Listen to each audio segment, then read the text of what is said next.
চমৎকার অপ্রতিরোধ্য বাংলাদেশের সাথে আপনাদের আজ পরিচয় করাতে চাই। এমন দুজন প্রতিনিধি আমাদের সাথে আছেন।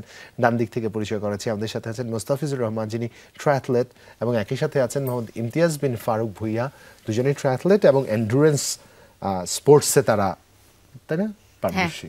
দুজনের সাথে আমাদের আলাপচারিতা আজ হবে। শুভ সকাল, স্বাগত সকালে বাংলাদেশে। শুভ সকাল। সকালটা আসলে আপনাদের কখন শুরু হয়, মানে ভোর রাতে? আমাদের সকালটা শুরু হয় খুব ভোরে, ডিপেন্ড করে আমাদের ট্রেনিং এর উপরে।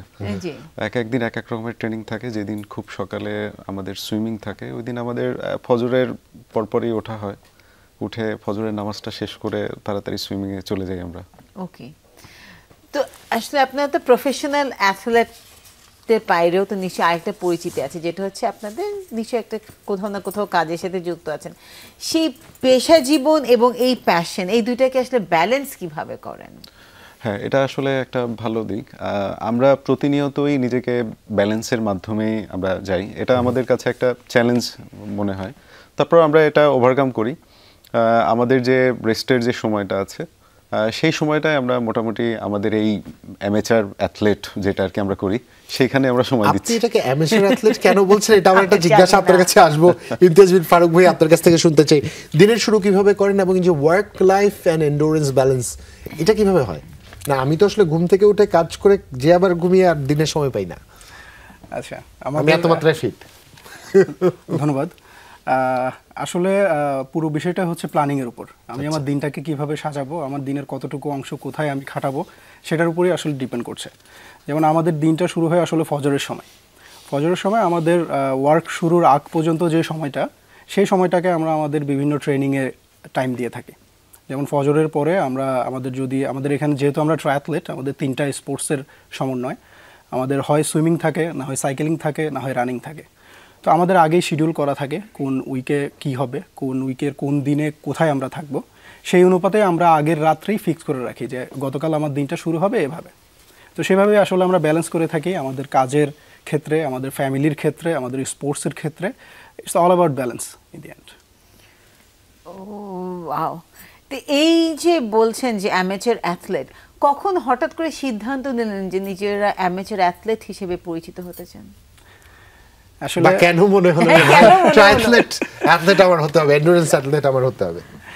আসলে এন্ডুরেন্স অ্যাথলেট জিনিসটা হচ্ছে আমাদের, যেহেতু আমরা ছোটকাল থেকেই কিছু না কিছু হয় রানিংয়ের সাথে, না হয় সাইকেলিংয়ের সাথে, না হয় সুইমিংয়ের সাথে জড়িত ছিলাম। তো একটা পর্যায়ে এসে যখন 3টা স্পোর্টসের প্রতি প্যাশন কাজ করে, তখন দেখা যায় যে আমাদের এই ধরনের মাল্টি স্পোর্টস যে সেগমেন্টগুলো থাকে, সেগুলোতে আমরা ইন্টারেস্টেড হই।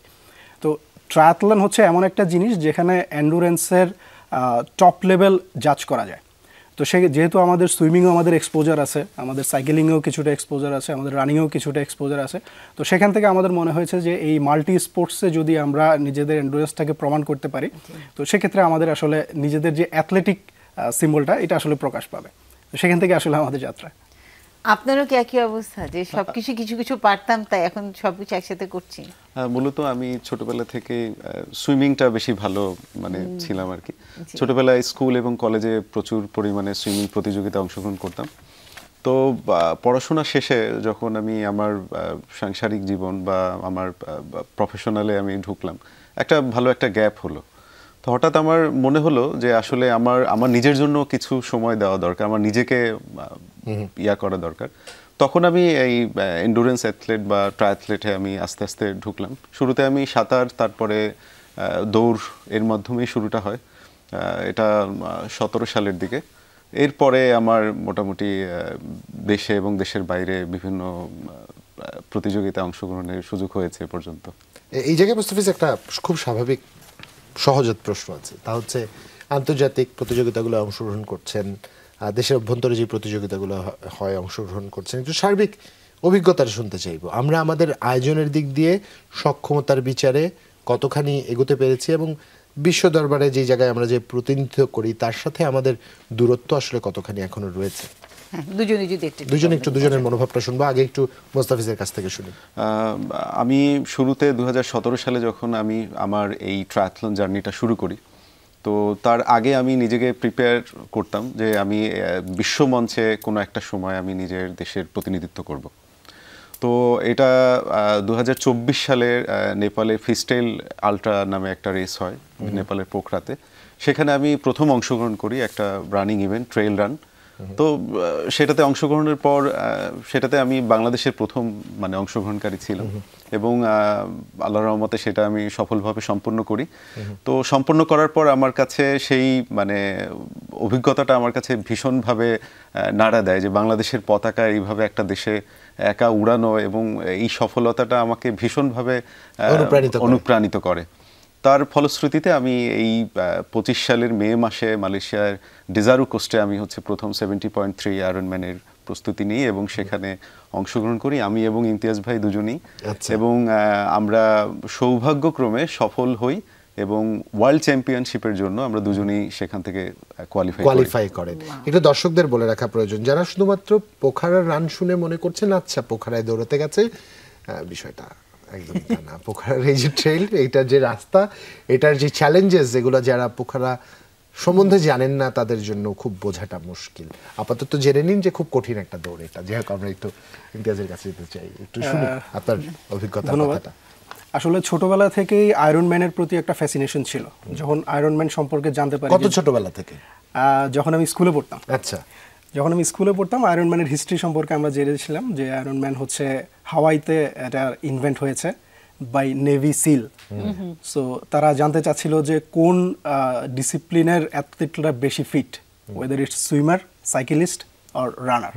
তো সেখান থেকে তারা আসলে এই প্রোগ্রামটা ডিজাইন করে যে 4 কিলোমিটার সাঁতার, followed by 180 kilometre cycling and followed by 42 kilometre দৌড় 17 ঘন্টার মধ্যে। তো তখন থেকে আসলে আমার মাথায় এটা চারা দিচ্ছিল যে এইটা কি আদৌ একটা মানুষের পক্ষে সম্ভব কিনা, মানে 17 ঘন্টায় সম্ভব কিনা। তো যখন আস্তে আস্তে এই এন্ডুরেন্সের স্পোর্টসে আমি আসি, তো তখন থেকে আসা মনে হয় যে না, এটা আসলে যদি আমি সিস্টেমেটিক ওয়েতে কিছু বছর ট্রেনিং করি, আই ক্যান ডু ইট। আমার তখন থেকে একটা ফ্যাসিনেশন কাজ করছিল। আর ছোটোবেলা থেকে আমি মেনলি সাইকেলিস্ট ছিলাম। আমার স্কুল কলেজ থেকে যাওয়া শুরু করে ইভেন অফিস কমিউটে আমি এখন পর্যন্ত সাইকেল ইউজ করি। তো সাইকেলিং যেহেতু একটা মেজর পার্ট আয়রন ম্যানে, এবং সুইমিং এবং রানিংয়েও আমার এক্সপোজার ছিল, তো সেক্ষেত্রে আসলে সেখান থেকে আমি আয়রন ম্যানের যাত্রাটা শুরু করি। আমার ফার্স্ট হাফ আয়রন ম্যান দিয়ে আমি শুরু করি গত মে মাসে দেসারু কোস্টে, যেটা বললো আমাদের এইজ গ্রুপে আমরা কোয়ালিফাই করি আমাদের ওয়ার্ল্ড চ্যাম্পিয়নশিপের জন্য। এটা নির্ধারণ হয় কিভাবে? টাইমিংটা দেখা হয় নাকি ফিনিশার হতে হয়? কিভাবে কোয়ালিফাই? টাইমিংটা দেখা হয়। এজ গ্রুপ ভাগ করা থাকে। আমরা 35 থেকে 40 এজ গ্রুপে খেলেছি। তো সেখান থেকে যারা ভালো করে তারাই কোয়ালিফাই করে। সারা বছর 114টা দেশে আয়রন ম্যানের এই বিভিন্ন স্পটে আয়রন ম্যানগুলি হয়ে থাকে। আমাদের বাংলাদেশে এখনো হচ্ছে না। বাংলাদেশ থেকে আমরা বিভিন্ন দেশে গিয়ে পার্টিসিপেট করি এবং সেখান থেকে কোয়ালিফাই করি। তো আমাদের এবারের ওয়ার্ল্ড চ্যাম্পিয়নশিপটা হয়েছে স্পেনের মারবেয়াতে। তো সেখানে আমরা এই নভেম্বরের 8 থেকে 9 পার্টিসিপেট করি। 8 তারিখে আমাদের ফিমেল ক্যাটাগরি ছিল, 9 তারিখে আমরা মেল ক্যাটাগরিতে 35 to 40 এইজ ক্যাটাগরিতে আমরা পার্টিসিপেট করি। তো সেখানে আমরা আলহামদুলিল্লাহ সফল হয়েছি। তো আসলে যেটা বলছিলেন আমাদের কিভাবে শুরু হলো বা কিভাবে এক্সপোজারটা আসলো, আমাদের প্রতিনিয়ত আমাদের চিন্তা ছিল যে আয়রন ম্যানে যারা যাচ্ছে, আমরা যখন দেখছি 114টা দেশের 114টা পতাকা, সেখানে আসলে বাংলাদেশের পতাকা নেই। আমাদের এখান থেকে কেউ যাওয়ার মতো করছে না। আমরা হচ্ছি সেকেন্ড এবং third finisher Ironman 70 point world চ্যাম্পিয়নশিপে যারা গিয়েছে। তো আমরা আশা করব যে আমাদের যারা প্যাশনেট এবং যারা এই ট্রায়াথলনে আছে, ট্রায়াথলন জিনিসটাই আমাদের কমপ্লিটলি কিন্তু প্রাইভেটলি যার ব্যক্তিগত উদ্যোগে তারা এতটুকু নিয়ে গেছে। তো সেক্ষেত্রে যদি আমাদের একটু আমরা গভর্নমেন্টের তরফ থেকে বা আমাদের স্পোর্টস যে মিনিস্ট্রি আছে তাদের তরফ থেকে যদি আমরা কিছুটা পুশ পাই, কিছুটা পৃষ্ঠপোষকতা পাই, তো সেক্ষেত্রে আসলে মনে হয় যে এই ওয়ার্ল্ড স্টেজে আমাদের বাংলাদেশকে রিপ্রেজেন্ট করার মতো অ্যাথলেট আমাদের তৈরি হবে আরও অনেক বেশি।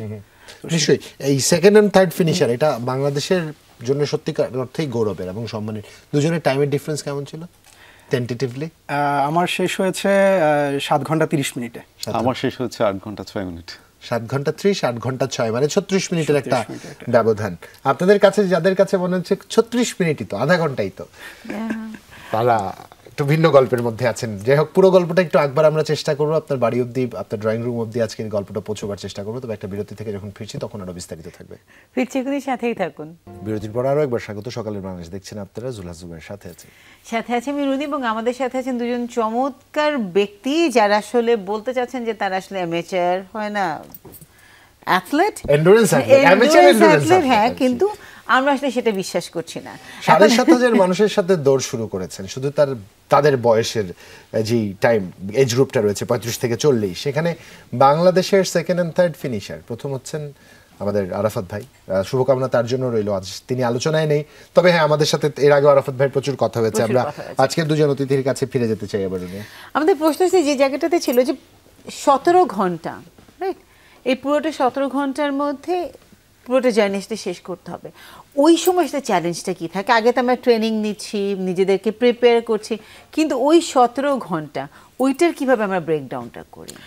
17 ঘন্টা চ্যালেঞ্জটা হচ্ছে 3টা সেগমেন্ট এখানে যে থাকে, 3টা সেগমেন্টটাই খুব প্রিডিটারমাইন্ড। আপনাকে কখন কি করতে হবে একদম টাইমলি বলে দেওয়া আছে। যেমন প্রথমেই আপনাকে সুইমিং করতে হবে, সুইমিং এর একটা কাট অফ টাইম থাকে ওখানে। আমাদের যেখানে ছিল 1.9 কিলোমিটার সুইমিং, 1.9 কিলোমিটার সুইমিং। এই সুইমিংটা কি sea swimming or river swimming? এটা ডিপেন্ড করছে আপনার কোথায় খেলা হচ্ছে তার উপরে। আমাদেরটা ছিল ওশেন সুইমিং। এটা সি সুইমিং হয়, ওশেন সুইমিং হয়, বেতে হয়, লেকে হয়। তো যেখানে যেরকম আমরা যেরকম মালয়েশিয়াতে গিয়েছিলাম ওটা ছিল আন্দামান সি, আমরা যেখানে ওয়ার্ল্ড চ্যাম্পিয়নশিপে গেলাম ওটা ছিল মেডিটেরিয়ান সি। তো এভাবে বিভিন্ন সিতে আমাদের সুইমিং করার এক্সপোজার হয়েছে এই আল্লাহর রহমতে এই প্রোগ্রামে। তো যেটা বলছিলাম, আমাদের সেগমেন্টগুলি ভাগ করা থাকে। সুইমিংয়ে আপনাকে 1 ঘন্টা 10 মিনিটের মধ্যে 1.9 কিলোমিটার, মানে যেটা হচ্ছে 1900 মিটার সুইমিং শেষ করতে হবে। অনলি যদি আপনি 1 ঘন্টা 10-এর মধ্যে শেষ করতে পারেন, then you will be able to পরে বাইকিং করতে পারবেন। বাইকিং আপনাকে হচ্ছে আগে বাইক রেখে আসতে হবে, আগের দিন রাত্রে ওনাদের ডেজিগনেটেড এরিয়া আছে। সুইমিং এর পর আপনি অন্য কোথাও যেতে পারবেন না, ওই হ্যাঁ বাইকেই সরাসরি যেতে হবে। বাইক নিতে হবে আপনাকে, বাইক ওদের নির্দিষ্ট রুট যেটা থাকবে সেই রুটেই চালাতে হবে। বাইক আপনাকে শেষ করতে হবে সুইমিং স্টার্ট করার পরে 5 ঘন্টা 30 মিনিটের মধ্যে। কত কিলোমিটার জানো? সুইমিং আমাদেরটা ছিল 90 কিলোমিটার। বাইক কত কিলোমিটার? 90 কিলোমিটার। 90 কিলোমিটার 4 আওয়ার্সে শেষ করতে হবে। হ্যাঁ, 4 আওয়ার 30 মিনিট টোটাল হচ্ছে 5 ঘন্টা 30 মিনিটের মধ্যে বাইক সেগমেন্ট আপনাকে শেষ করে ফেলতে হবে। বাইক সেগমেন্ট করার পর আমাদের ট্রানজিশন এরিয়া থাকে যেখানে আমাদের রানিং অ্যাক্টিভিটি শুরু হয়। সেখানে আমরা বাইক আমাদের ডেজিগনেটেড এরিয়াতে রাখি, আমাদের যে বিব নাম্বার দেওয়া থাকে সেই নাম্বার অনুসারে, এবং সেখান থেকে আমাদের রানিং শুরু হয়, সেটাও তাদের নির্দিষ্ট এরিয়ার মধ্যে, এবং সেই রানিংটা শেষ করতে হয় টোটালি 8 ঘন্টা 30 মিনিটের মধ্যে। আমাদের যে 17 ঘন্টা টাইম সেটা হচ্ছে আমাদের যে আয়রনম্যান সেটার টাইম। আমরা যেখানে গিয়েছি সেটা হচ্ছে 70.3, তার মানে হচ্ছে 70.3 মাইলস। কিলোমিটারে হিসাব করলে 1.99021। তো এই টোটালটা আমাদেরকে শেষ করতে হবে 8 ঘন্টা 30 মিনিটের মধ্যে। এটাই হচ্ছে 17 ঘন্টার মধ্যে চ্যালেঞ্জ।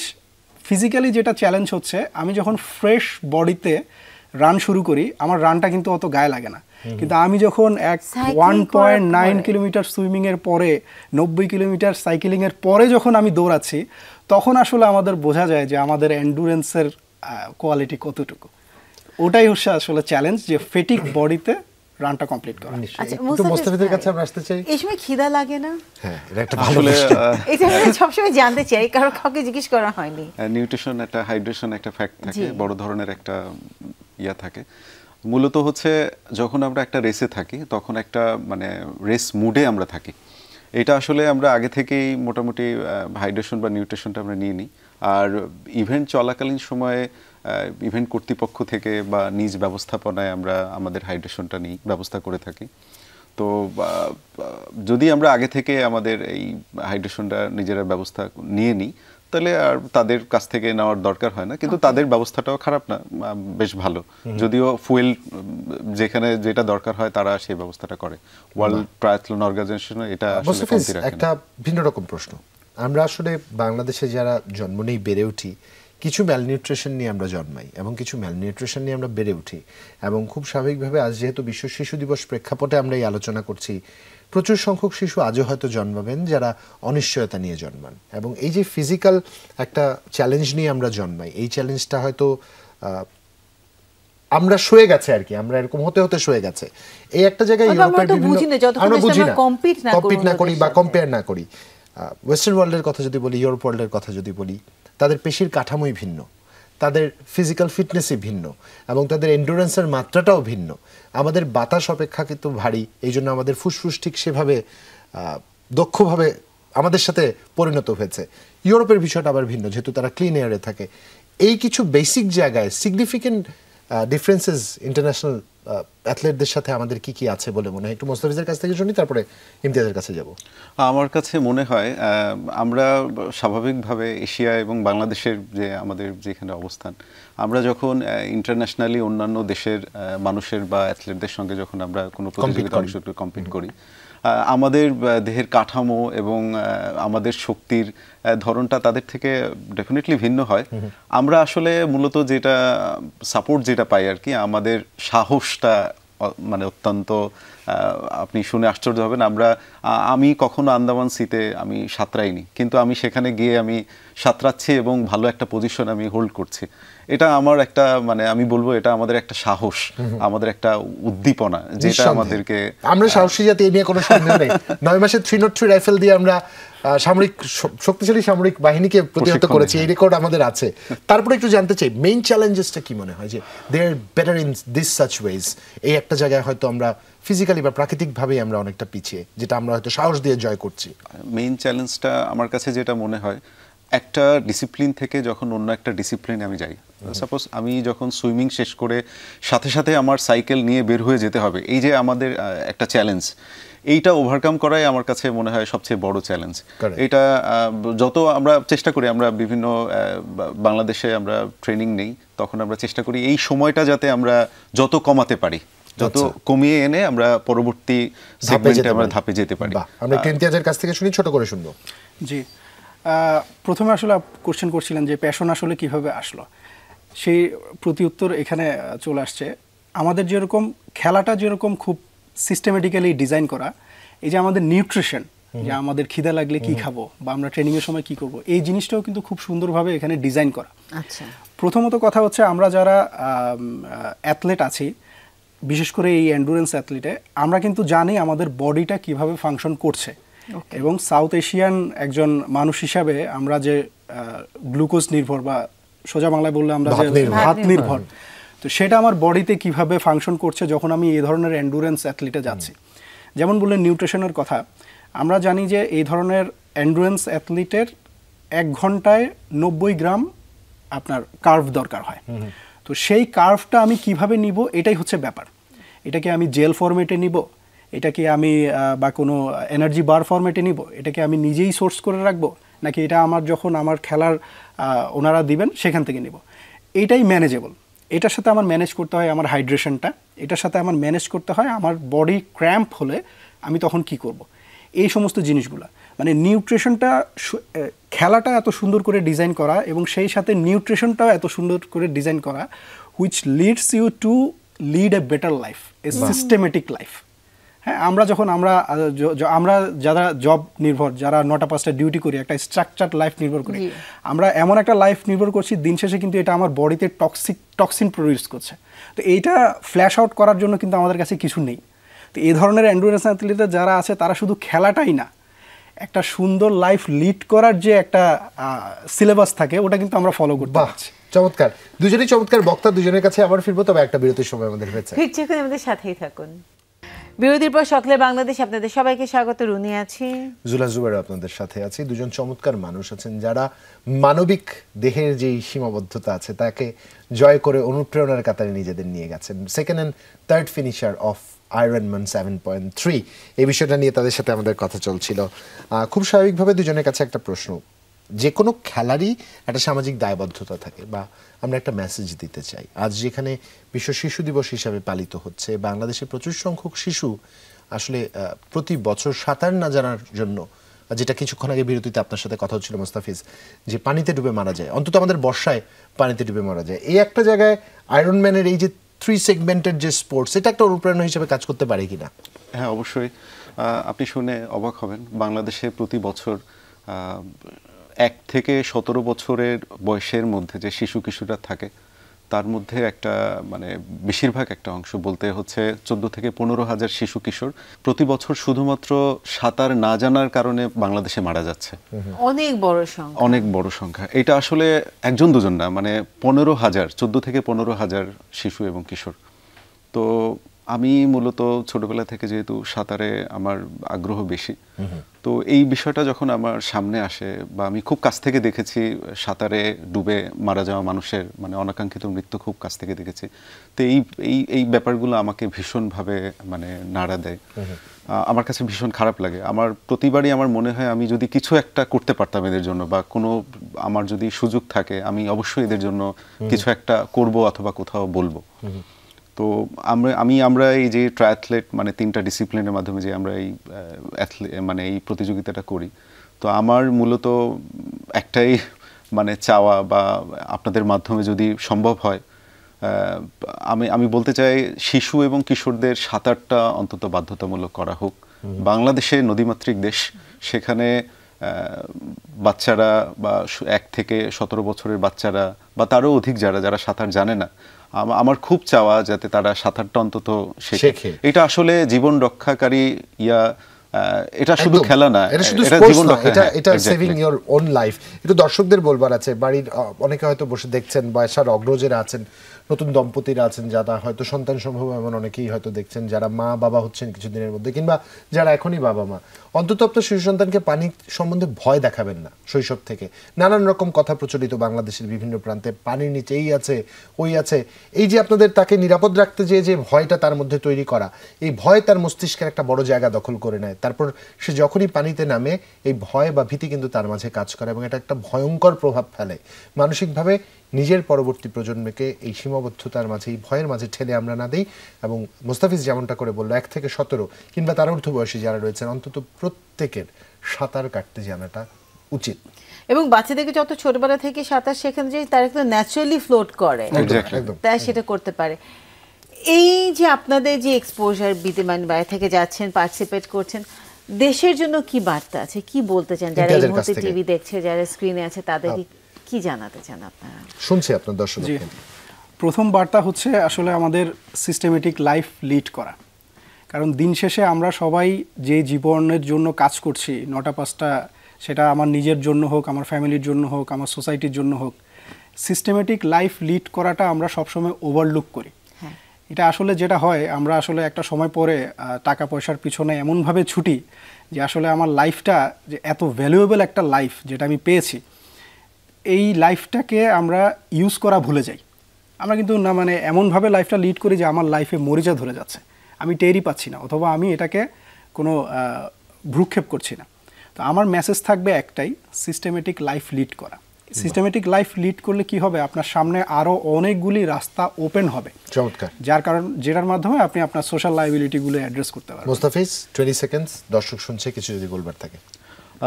নতুনদের জন্য আমাদের আপনাদের জন্য বলা, আপনারা এই ধরনের স্পোর্টসে যারা মানে আগ্রহ প্রকাশ করেছেন বা যারা আসতে চান, আপনার চাওয়া এবং আপনার ইচ্ছা শক্তিটাই এখানে মূল বিষয় বলে আমি মনে করি। প্রত্যেকটা সেগমেন্ট এবং প্রত্যেকটা প্রতিযোগিতাই আপনার কাছে চ্যালেঞ্জ মনে হবে। এমনটা নয় যে আমি বললাম যে আমি ইভেন্টে অংশগ্রহণ করব এবং আমি ইভেন্ট শেষ করে ফেললাম। এটা প্রতিটা মুহূর্ত, প্রতিটা সিকোয়েন্সই আপনার চ্যালেঞ্জের মধ্যে যাবে। আপনার চাওয়ার উপরে নির্ভর করবে আপনি কোন অবস্থানে যেতে পারবেন। চমৎকার, আপনাদের দুজনের জন্য শুভকামনা। বাংলাদেশের হয়ে যারা প্রতিনিধিত্ব করেছেন তাদের সবার প্রতি।